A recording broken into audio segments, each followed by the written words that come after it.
Halo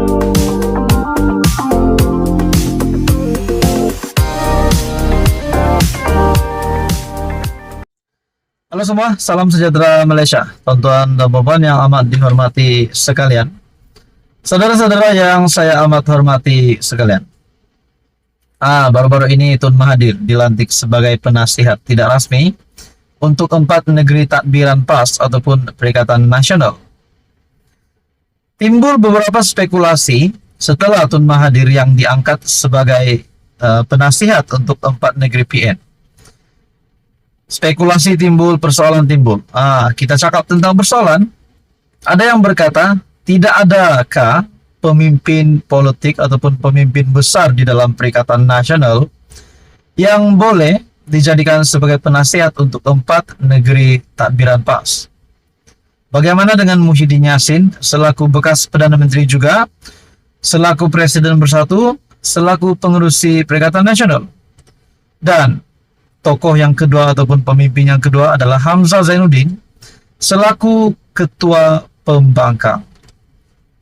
Nah, saudara-saudara yang amat dihormati sekalian, spekulasi dan juga persoalan timbul.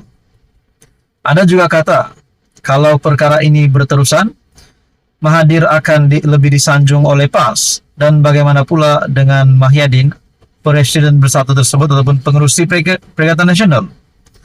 Adakah di sini Muhyiddin Yassin dipulaukan ataupun disisikan? Nah, itu pun menjadi persoalan. Dan adakah selepas ini Mahathir akan mendapat tanggung jawab yang lebih besar ataupun jawatan yang lebih besar selepas ini? Setelah hari ini pun beliau sudah dilantik sebagai penasihat tidak resmi untuk 4 negeri Perikatan Nasional. Persoalan yang timbul juga adalah, kalau perkara ini berterusan dan Muhyiddin akan merajuk, tidakkah beliau mungkin mempunyai akal fikiran untuk membawa bersatu, satu blok bersatu, kalau saya tak silap 30 kerusi keluar dari Perikatan Nasional dan mungkin menjadi pembangkang kuasa ketiga, ataupun pilihan yang lain adalah menyertai kerajaan perpaduan. Nah, semua itu juga tidak mustahil dalam politik. Contoh apa?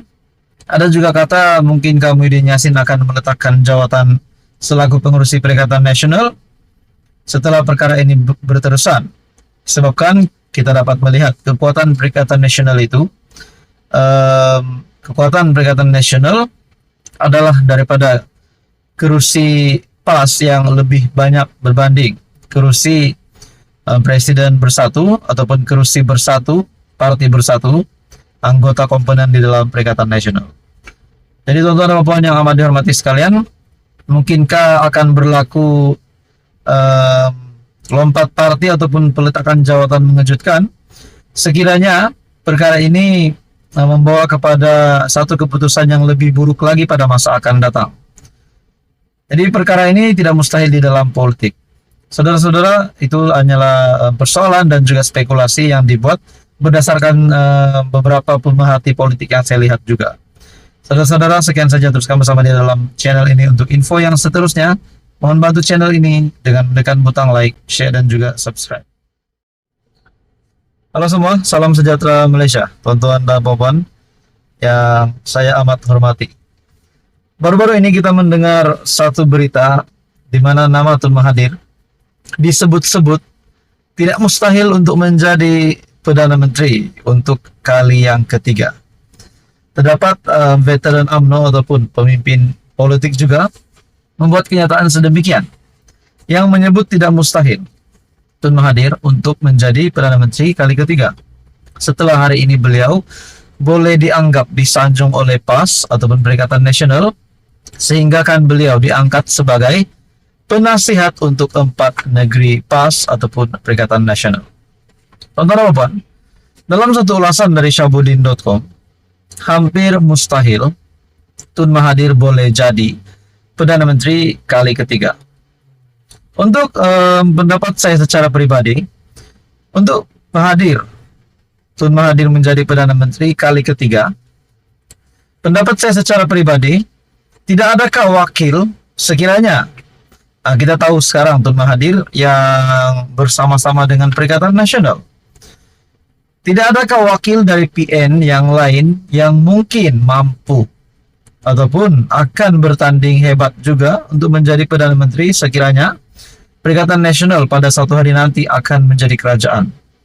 Itu pun kita kena ingat juga bahwa hari ini GPS Gabungan Parti Sarawak disahkan oleh Premier Sarawak sendiri bahwa GPS akan kekal sokongan kepada Datuk Seri Anwar Ibrahim kepada Kerajaan Perpaduan sehinggalah pilihan raya umum ke-16, di mana pada 4 tahun akan datang, yaitu pada 2027. Bayangkan saudara-saudara, tuan-tuan dan puan, pada tahun 2027 Tun Mahathir yang hari ini berumur 98 tambah dengan 4 tahun pada 2027, umur Mahathir adalah 102 tahun. Nah, sebab yang pertama, adakah di usia 102 tahun Mahathir masih mampu memimpin negara, masih mampu menjadi ahli parlimen, masih mampu, bukan saja ahli parlimen, bukan saja wakil rakyat, adakah beliau masih mampu menggalas tugas sebagai Perdana Menteri untuk kali yang ketiga? Itu yang persoalan yang pertama. Persoalan yang kedua, tidakkah ada pemimpin-pemimpin PN yang lain yang juga disebut-sebut untuk menjadi Perdana Menteri sekiranya Perikatan Nasional menjadi kerajaan? Pertama, sudah tentu pengerusi Perikatan Nasional Muhyiddin Yassin. Mahyadin sudah semestinya bercita-cita untuk kali yang kedua menjadi Perdana Menteri. Itu tidak mustahil. Nah, individu yang seterusnya ataupun calon seterusnya dari Perikatan Nasional adalah Hamzah Zainuddin sebagai Ketua Pembangkang hari ini. Nah, teman-teman dan puan, menurut satu ulasan dari syahabudin.com, veteran UMNO Sabah Saleh Tun Said Keruak membayangkan Tun Mahathir boleh kembali lagi sebagai PM jika tindakan politiknya tidak diperhati serta diawasi. Berikutan keputusan 4 negeri takbiran PAS melantik bekas PM 2 kali itu sebagai penasihat tidak rasmi.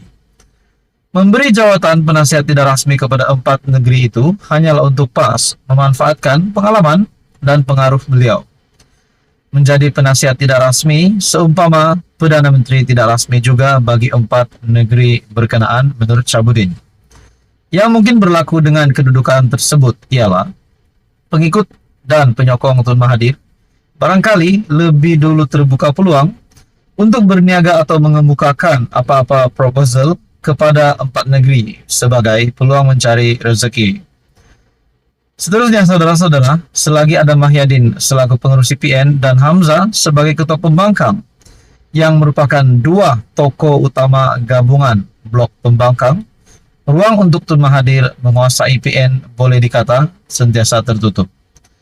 Dalam pada itu, saudara-saudara, tuan-tuan dan puan, kalau diletakkan juga bertanding, besar kemungkinan pengundi sendiri secara berjamaah lebih dulu menolaknya, mengulangi kekalahan di Langkawi. Adakah saudara-saudara di usia Mahathir yang hampir 100 tahun ini bakal diterima oleh rakyat Malaysia? Sudah pasti rakyat Malaysia semakin hari semakin bijak berfikir bahwa mereka memerlukan pemimpin yang muda dan masih bertenaga. Di akhir ulasan dari syahabudin.com, dengan 4 sandaran di atas mungkin dianggap terlalu takbur atau cuba mendahului takdir jika menghukum mustahil, tetapi dengan akal yang ada, tidak salah untuk mengatakan hampir mustahil bagi Tun Mahathir boleh jadi PM sekali lagi. Akhir ulasan ini berkata, lagipun asyik dia dan dia saja, Malaysia ini nak jadi apa menurut Syahabudin Husin pada 19 September 2023. Adakah kita boleh katakan di sini selamat tinggal Mahathir? Nah, saudara-saudara, menurut Anda apa komen Anda berkaitan dengan ulasan hari ini? Sekian saja, teruskan bersama di dalam channel ini untuk info yang seterusnya. Mohon bantu channel ini dengan menekan butang like, share, dan juga subscribe.